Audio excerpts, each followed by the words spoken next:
Dedi sakın yaxshimisiz, durustmi? Sizni ko'rib niyada xursand bo'ldim.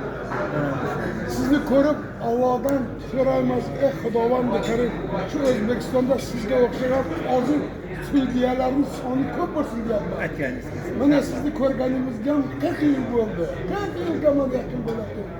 Bizni mana 5 yil nohaq qamoqda qolganmiz. Qamoq azob berdi.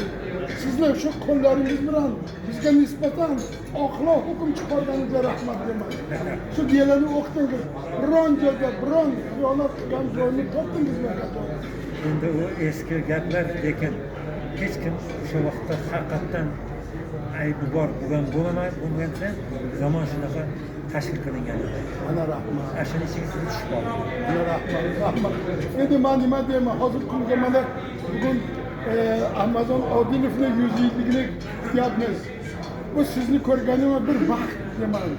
Nima deganda 91-92 yil shundaqa Jaxsavratlik sudya siz imom yozishgan deganda qo'rqmasdan mana bir qator eserlar qandaqa bizga yordam berganingizni bizdan men Xudodan qaytsin aytaman.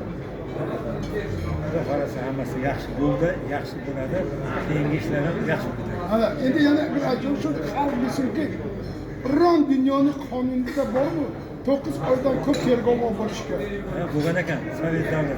Ana Sovet davrida bo'lgan ekan. Shu qonunga zidmi yo'q?